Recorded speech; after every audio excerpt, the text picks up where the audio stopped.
প্রিয় দর্শক, সাজ্জাদ কাদিরের প্রীতি এবং শুভেচ্ছা নিন। আপনারা ইতিমধ্যেই সংবাদ মাধ্যমের কল্যাণে জেনে গেছেন যে ডক্টর ইউনূস ভারতের ত্রিপুরার মুখ্যমন্ত্রীর জন্য গত বৃহস্পতিবার আম পাঠিয়েছেন।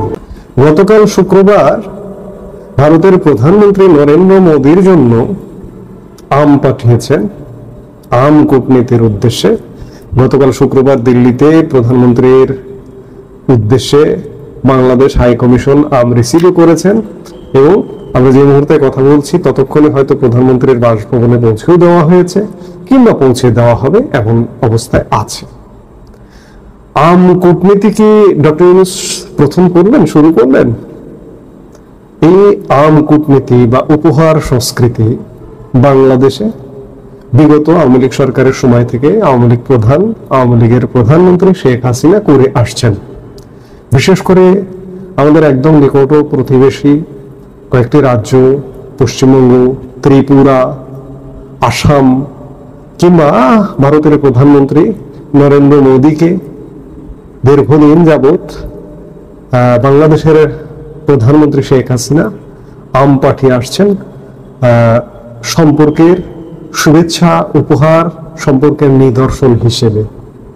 এবং আরো লক্ষণীয় বিষয়, সেটি যদিও বা ভারতের ব্যবসায়ীরা কিনে নেয়, বিশেষ করে দুর্গাপূজার সময় বাংলাদেশ থেকে ইলিশ ভারতে রপ্তানির পারমিশন দেওয়া হয় পূজা উপলক্ষে।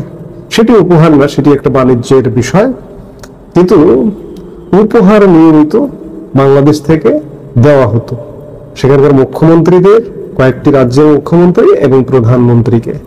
সেই পদাঙ্কই অনুসরণ করলেন ডক্টর মোহাম্মদ ইউনূস। কোন ইউনূস? চূড়ান্ত চরম ভারত বিদ্বেষী ডক্টর ইউনূস আম পাঠালেন। পাঠিয়ে ভারতের সাথে আমার যে ইতিমধ্যে যে ক্ষতিগুলো হয়েছে সেই ক্ষতিগুলো কি উদ্ধার হয়ে যাবে? আমরা গত 11 মাসে বা 12 মাসে, আমরা 12 মাসে ইতিমধ্যেই পড়ে গেছি ডক্টর ইউনূসের সরকারের। এই 12 মাসে ডক্টর ইউনূসের পদক্ষেপগুলো হিতে বিপরীত হয়েছে। থাইল্যান্ডে বিমস্টেক সম্মেলনের সাইড লাইনে হাতে পায়ে ধরে প্রধানমন্ত্রী নরেন্দ্র মোদীর সাথে দ্বিপাক্ষিক বৈঠক করে দেশে ফিরলেন ডক্টর ইউনূস।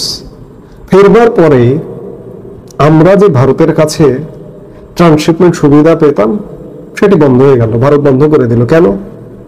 ইউনূসের আচরণ, ইউনূসের কথাবার্তা হয় না। ইউনূসের পুরো সরকারের, পৌর পরিষদের এবং এই সরকারের যারা সমর্থক, এই সরকারকে যারা সমর্থন দিয়ে টিকিয়ে রেখেছেন চরম ভারত বিদ্বেষী, তাদের আচার আচরণের কারণে ট্রান্সশিপমেন্টটা বাতিল হয়ে গিয়েছিল। এর কদিন পরে আবার কি হলো? স্থলবন্দর দিয়ে আমাদের ব্যবসা বাণিজ্য বন্ধ হয়ে গেল আচরণের কারণে, কথাবার্তার কারণে। কিন্তু আজকে আম পাঠাচ্ছেন, উপহার পাঠাচ্ছেন। আম পাঠানোটা মুখ্য বিষয় নয়। আমি বাংলাদেশের জনগণ হিসেবে চাই ভারতের সাথে আমার যে ব্যবসা বাণিজ্য হচ্ছিল, আমি ভারতে রপ্তানি করতাম, সেই রপ্তানিটা আমাকে ফিরিয়ে দিন। কিংবা আমি যে ট্রান্সশিপমেন্ট সুবিধাটা পেতাম ভারতের কাছ থেকে সেটি ফিরিয়ে দিন। আজকে উপহার পাঠাচ্ছেন, আম পাঠাচ্ছেন, আম কূটনীতি আগের সরকারের ধারাবাহিকতায় করছেন। আবার আজকে আম পাঠিয়ে দিচ্ছেন, কালকেই আপনি আপনার বক্তব্যে ভারত বিদ্বেষী কোনো কথাবার্তা বলে ভারতকে চটিয়ে দেবেন। কালকে ভারত আবার দেখা যাচ্ছে আর একটা পদক্ষেপ নেবে। এতে করে আমি ক্ষতিগ্রস্ত হচ্ছি, আমার দেশের জনগণ ক্ষতিগ্রস্ত হচ্ছে।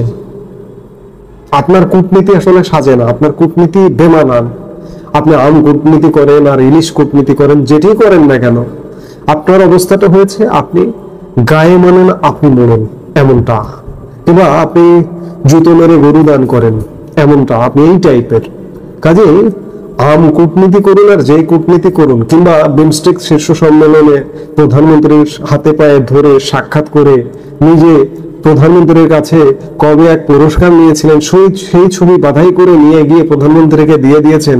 প্রধানমন্ত্রী হয়তো সেটি হাতে নিয়ে আরেকজনকে দিয়ে দিয়েছে, ওটা হয়তো থাইল্যান্ডেই পড়ে আছে।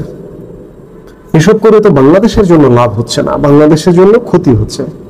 ভারত বাংলাদেশ সম্পর্ক একটা মধুর সম্পর্ক, সবচেয়ে আরো আরো যে ক্ষতিগুলো হচ্ছে, আপনি একদিকে আম কূটনীতি করছেন, আর একদিকে ভারতের যে বিরুদ্ধ রাষ্ট্র, এমনকি বাংলাদেশের সাথেও তাদের জোরালো স্বার্থ সংশ্লিষ্ট বিষয় নেই। বিশেষ করে পাকিস্তানের সাথে আপনার সম্পর্ক করতে হবে কেন? স্বাভাবিক সম্পর্কে রাখুন, আপনার পাকিস্তানের সাথে সাংঘর্ষিক সম্পর্কেও যাওয়ার কোনো প্রয়োজন নেই। কিংবা ভারতের আরেকটি শত্রু রাষ্ট্র তুরস্কের সাথেও সাম্প্রতিক সময়ে আপনি সামরিক শক্তিতে লিপ্ত হয়েছেন। তুরস্কের সাথে যৌথভাবে বাংলাদেশে সামরিক সরঞ্জাম উৎপাদন করবেন, এগুলো কি ভারত ভালোভাবে নেবে? আপনি যতই আম খাওয়ান, এই আমটি খাবে কিনা সে ব্যাপারে যথেষ্ট সন্দেহ আছে। প্রধানমন্ত্রী খাবে কিনা কিংবা মুখ্যমন্ত্রী খাবে কিনা, এখন পর্যন্ত পশ্চিমবঙ্গের মুখ্যমন্ত্রীকে পাঠানো হয়নি। হয়তো দু একের মধ্যে আমরা সেটিও দেখতে পারবো যে ডক্টর ইউনূসের পক্ষ থেকে পশ্চিমবঙ্গের মুখ্যমন্ত্রীকে আম পাঠানো হয়েছে। প্রতি বছর ত্রিপুরায় আম পাঠানো হয় এবং একই সাথে আমাদের প্রধানমন্ত্রী এবং সরকারের উচ্চ পর্যায়ের জন্য ত্রিপুরা থেকে বাংলাদেশ সরকারের জন্য উপহার হিসেবে আসে ত্রিপুরার বিখ্যাত এবং রসালো কোন আনারস, গিভ অ্যান্ড টেক। এবার এখনো জানা যায়নি যে ত্রিপুরা থেকে আনারস ডক্টর ইউনূসের এই প্রায় 12 মাসের সরকারে এসছে কিনা, কিংবা ভারতের কোনো রাজ্য সরকার ডক্টর ইউনূসকে উপহার পাঠিয়েছে কিনা, কিংবা ভারতের প্রধানমন্ত্রী উপহার পাঠিয়েছে কিনা। পাঠায়নি, আমরা এটাই জানি যে পাঠায়নি। আপনি একদিকে আম কূটনীতি করছেন, আর একদিকে সম্পর্ক খারাপ করছেন। এতে করে বাংলাদেশের আসলে কোনো লাভ হবে না। বোঝা হয়ে গেছে, 1 বছর হয়ে গেছে ভারতের সাথে সম্পর্ক উন্নয়ন এখনো পর্যন্ত করতে পারেননি, আর পারবেন বলে মনে হয় না। আমরা দেখতে চাই যে আপনি একটা ভারত সফর করেছেন, কিংবা ভারতের উচ্চ পর্যায়ের নিয়মিত ভারতের সচিব পর্যায়ের সফর ইতিমধ্যে হয়েছে এই সরকারের আমলে। সেটি একটা রুটিন সফরের পর্যায়ে ছিল, সেটি হয়েছে। ভারতের প্রধানমন্ত্রী কিংবা কোনো মুখ্যমন্ত্রী কিংবা ভারতের উচ্চ পর্যায়ের ভারতের পররাষ্ট্রমন্ত্রী তাদের একটা সফর নির্মাণ করে দেখান। কিংবা আপনি বা আপনার উচ্চ পর্যায়ের আপনার সরকারের, ডক্টর ইউনূস সরকারের, ইউনূস তো দূরের কথা, একজনও কর্তা ব্যক্তির ভারত সফর হয়নি গত 12 মাসে, এবং আর হবেও না। আম পাঠান, জাম পাঠান, কলা পাঠান, লেচু পাঠান, যাই পাঠান না কেন, লাভ হবে না, লাভ হচ্ছে না। লাভের জায়গায় আমরা শূন্যের কোঠায়, এবং আমাদের যে সম্পর্কটা একটা মধুর সম্পর্ক ছিল, সত্যিকার অর্থে একটা যৌক্তিক সম্পর্ক ছিল, কিন্তু আপনারা ভারত বিদ্বেষ করে করে সম্পর্কটাকে ধ্বংস করে ফেলেছেন। এই ধ্বংস উদ্ধার হওয়া ডক্টর ইউনূসের সরকারের পক্ষ থেকে অন্তত পক্ষে সম্ভব নয়। পরবর্তীতে যে সরকারগুলো আসবে, ডক্টর ইউনূসের সাথে যে রাজনৈতিক দলগুলো আছে, তারাও চরম ভারত বিদ্বেষী। এমন ভারত বিদ্বেষী হবার কারণে ভারতের সাথে আমাদের খুব সহসা সম্পর্কের উন্নয়ন হওয়াটা বেশ কঠিন। এই সামনে একটা সাজানো গোছানো পাতানো নির্বাচনেরও একটা ষড়যন্ত্র চলছে, এবং সেটি যদি একপাক্ষিক নির্বাচন হয়, বাংলাদেশ পরিস্থিতি আসলে শান্ত হবে না, ঠান্ডাও হবে না, ভারতের সাথে সম্পর্ক উন্নয়নও হবে না। বাংলাদেশ যে ক্ষতির মধ্যে ছিল, ক্ষতির মধ্যেই থাকবে, এবং ক্ষতির পরিমাণ আরো বাড়বে, বই কমবে না। আপনি যতই আম কূটনীতি করুন না কেন, আমি আলাপটা শুরু করেছিলাম যে ইউনূসের আম কূটনীতি এবং বাংলাদেশের জনগণের 12টা বেজে যাচ্ছে। এটাই সত্য, এটিকে অস্বীকার করবার কোনো উপায় নেই।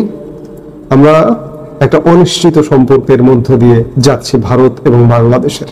জানি না আগামীতে কি হবে, আগামী দিনগুলোতে একটা অজানা গন্তব্য। এই মুহূর্তে প্রেডিকশন করা যায়, কারণ ভারত ইউনূস সরকারের সাথে কোনো সম্পর্ক করবে না, সোজা কথা। এবং নির্বাচিত সরকারের সাথে যদি স্টেবল সরকার হয়, তাহলে হয়তো তাল মিলিয়ে চলবার চেষ্টা করত। কিন্তু সামনে যে অবস্থা দেখা যাচ্ছে, একটা পাতানো নির্বাচনের মাধ্যমে আনস্টেবল একটা সরকার, এই সিদ্ধান্তে উপনীত হওয়া যায় যে ভারতের সাথে খুব সহসা বাংলাদেশের সম্পর্ক উন্নয়ন হচ্ছে না, বাংলাদেশ ক্ষতি।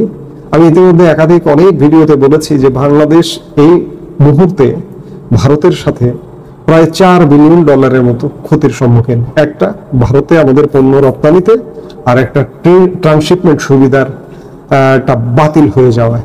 এই $4 বিলিয়ন ক্ষতি ডক্টর ইউনূস কিভাবে বসিয়ে দেবেন, কিংবা একটা পাতানো নির্বাচন করে যে সরকারটা আনতে চাইছে ডক্টর ইউনূস, সেই সরকারটাও কিভাবে বসিয়ে দেবে, সেটি বিলিয়ন বিলিয়ন ডলারের প্রশ্ন। $4 বিলিয়ন ক্ষতি, কিন্তু প্রশ্ন শত বিলিয়ন ডলারের। এই প্রশ্নের উত্তর আপাতত নেই। আসসালামু আলাইকুম। গত 9 জুলাই, মাত্র 3 দিন আগে, আমাদের প্রধান উপদেষ্টা ডিসেম্বরের মধ্যে নির্বাচনের সব ধরনের প্রস্তুতি গ্রহণের অংশ হিসেবে স্বরাষ্ট্র উপদেষ্টাকে আইন শৃঙ্খলা পরিস্থিতি নিয়ন্ত্রণের নির্দেশ দিলেন। তার নির্দেশ প্রতিপালন কিংবা বাস্তবায়নের উদাহরণ আমরা দেখছি। নির্দেশ দেওয়ার পরপরে যে ভয়ঙ্কর ঘটনাগুলো ঘটছে, তাতে প্রতিটি মানুষ অসুস্থ হয়ে পড়ছেন। নির্দেশের পরপরই আমরা দেখলাম খুলনাতে যুবদল নেতাকে গুলি করে হত্যার পর হত্যা নিশ্চিত করতে তার পায়ের রগ কেটে দেওয়া হলো। রাজধানীর মিটফোর্ড হসপিটালের সামনে কি ঘটেছে আমরা সবাই জানি। শুধুমাত্র চাঁদার দাবিতে, চাঁদা না দেওয়ার অপরাধে যেভাবে পিটিয়ে উলঙ্গ করে তার বুকের উপরে লাথি দেওয়া, চড়থাপ্পড়, গুলি, তারপর প্রতিটা মানুষ অসুস্থ না হয়ে তাদের আর কি উপায় আছে? কতগুলো ঘটনার কথা আমরা একের পর এক বলবো। কুমিল্লার মুরাদনগর, খুলনা, মিটফোর্ড, মাগুরা, চাঁদাবাজি, দখলবাজি, হত্যা, ধর্ষণ।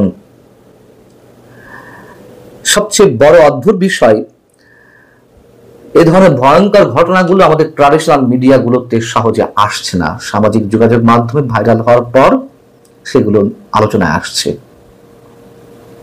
যেমন মিটফোর্ডের ঘটনার 2 দিন পর সামাজিক যোগাযোগ মাধ্যমে আমাদের সামনে এলো। এবং আরো বড় অদ্ভুত বিষয়,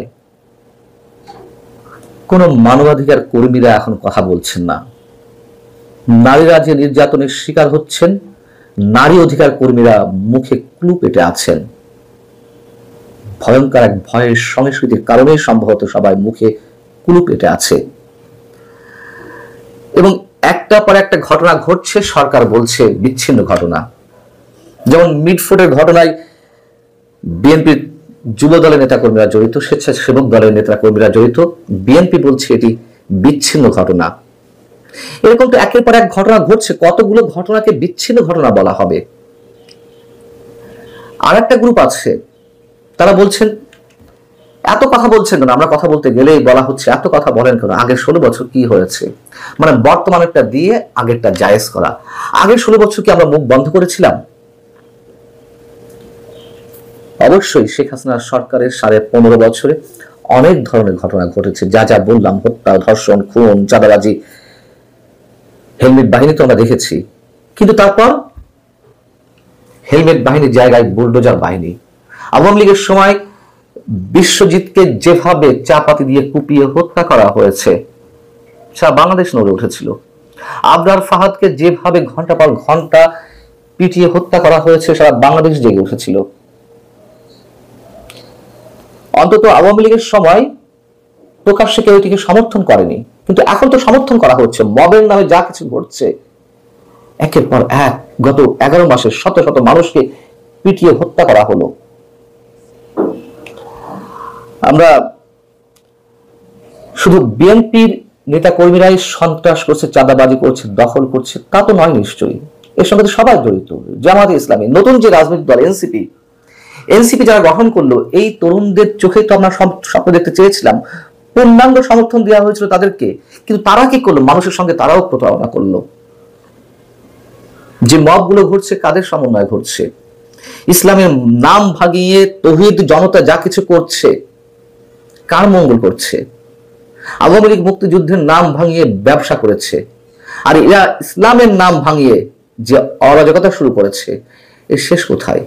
আর এদিকে সংস্কারের নামে দিনের পর দিন নাটক চলছে, স্রেফ ভাওতাবাজি, স্রেফ ভণ্ডামি। এই দেশ, সমাজ, রাষ্ট্র, মানুষের সাথে কেউ কোনো কিছু চিন্তা করছে না। স্রেফ রাজনৈতিক ভাওতাবাজি, শুধুমাত্র রাষ্ট্রীয় ক্ষমতা দখলের জন্য এবং ক্ষমতার ভাগাভাগিতে, ক্ষমতার প্রতিযোগিতায় তো এগুলো এখন ঘটছে। যে যেমন করে পারছে যে যে দিক থেকে সম্ভব সবকিছু লুফে নেওয়ার চেষ্টা করছে। এর শেষ কোথায় আমরা জানি না। এই কথাগুলো অনেক পুরানো, তারপরে আমাদেরকে বলতে হচ্ছে। এবং যে বলছিলাম যে মানবাধিকার কর্মীরা কোথায়, আওয়ামী লীগ যে দৃষ্টান্ত স্থাপন করেছে তার সবই তো এই সরকার করছে। তার সাথে নতুন নতুন সরকারের সময় হচ্ছে, তার সঙ্গে নতুন নতুন আরো কিছু যোগ হচ্ছে ভয়ঙ্কর ভাবে। আওয়ামী লীগের সময় যখন আমরা কথা বলছিলাম, আওয়ামী লীগের সময় যখন যে সাংবাদিকেরা নানান ধরনের অন্যায় অপকর্ম তথ্য তুলে ধরছিলেন, মানবাধিকার কর্মীরা কথা বলছিলেন, তখন তাদেরকে সুশীল চুশীল বলে ঘায়েল করা হয়েছে, বামাতি জামাতি বলে ঘায়েল করা হয়েছে। এখনই সেটি চলছে, এখনো ঠিক সেই ধারা চলছে। এখন আর বামাতি জামাতি শব্দ শোনা যায় না, যদিও সে জামাতিরাই তো এখন বলতে গেলে ক্ষমতায়। এখন সেই সুশীল চুশীল এই শব্দগুলো উচ্চারণ করা হচ্ছে। কারা করছে? এই নতুন শক্তির আধার যাদের হাতে তারাই করছে। জামাতে ইসলামী করছে, এনসিপি করছে, সরকারি দায়িত্বশীল ব্যক্তিরা সুশীল বলে গাল দিচ্ছেন। ভয়ঙ্কর চেহারা, একই রকম চেহারা, আরো সেগুলো বেড়েছে। আর আওয়ামী লীগের নেতা কর্মীরা এখন যখন আমরা এই কথাগুলো বলছি, তখন আমাদেরকে খুঁচিয়ে খুঁচিয়ে বলা হচ্ছে লাল স্বাধীনতা কেমন লাগে। তার মানে তারা তাদের সময় যে অপকর্মগুলো করেছে, যেই জঘন্য ভয়ঙ্কর অপরাধগুলো করেছে, সব সাপোর্ট দিয়ে যাওয়া উচিত ছিল আমাদের। কেন তাদের বিরুদ্ধে কথা বললাম? তাদের অপকর্ম, তাদের যে অপরাধগুলো, সেগুলো মানুষের সামনে তুলে ধরার কারণে নাকি এই 24শে অভ্যুত্থান করেছে। এখনো ন্যূনতম তাদের মধ্যে কোনো ধরনের কোনো অনুশোচনা নেই। তাহলে সেই আওয়ামী লীগ যদি আবার ফিরে আসে, সেই পুরনো চেহারায় ফিরে যাবে। এবং তাদের যে অভিযোগ যে আমাদের মতো কিছু মানুষের জন্যই নাকি এই অভ্যুত্থান হয়েছে, কি সুন্দর অসাধারণ বক্তব্য। ন্যূনতম কোনো অনুশোচনা তো নেই এখনো পর্যন্ত। আবারও সেই পুরনো কায়দায় ঘায়েল। প্রত্যেকে জায়গা থেকে নিজেদেরটা জায়েজ করার চেষ্টা করছে। হ্যাঁ, একটা কথা সত্য যে আওয়ামী লীগের সময় মুক্তিযুদ্ধ নিয়ে ব্যবসা করা হলো, অন্তত মুক্তিযুদ্ধের যেই স্পর্শকাতর সম্মানের জায়গাটা, সেটি অন্তত ছিল। এখন সেটি নিয়ে খেলা হচ্ছে। এই তো পার্থক্য। বলবেন আওয়ামী লীগের সময় জঙ্গিবাদ হয়নি, এখন জঙ্গিবাদের উত্থান ঘটেছে, মৌলবাদের উত্থান ঘটেছে। সুযোগটা কে করে দিয়েছে? বারবার একটা কথা বলি, রাজনৈতিক শূন্যতাই তো তৈরি করা হয়েছিল তখন, এবং তার ধারাবাহিকতা হচ্ছে জঙ্গিবাদ, চরমপন্থা। বারবার একটা কথা বলি, রাজনৈতিক শূন্যতার পরের স্টেজ এখন যা ঘটছে তাই। সেই সুযোগটা কারা করে দিয়েছে? এক ভয়ঙ্কর দুর্বৃত্তায়ন, রাষ্ট্রীয়ভাবে, সামাজিকভাবে, অর্থনৈতিকভাবে। এই দুর্বৃত্তায়ন থেকে সম্ভবত আমাদের কোনো মুক্তি নেই। মাঝখান থেকে ক্রস ফায়ারের শিকার হয় আমাদের মতন কিছু নিরীহ মানুষ। এবং যে নাটক চলছে সংস্কারের নামে, সেই নাটকও যে আমাদেরকে কোন ভয়ঙ্কর পথে নিয়ে যাচ্ছে এখনো পর্যন্ত। যে রাজনৈতিক দলগুলো এখনো পর্যন্ত যমুনায় গিয়ে চা, সমোসা, কেক, মিষ্টি, সফট ড্রিঙ্কস, চা কফি খেয়ে যারা বড় বড় বক্তব্য দিচ্ছেন, তারা সম্ভবত বুঝতে পারছেন না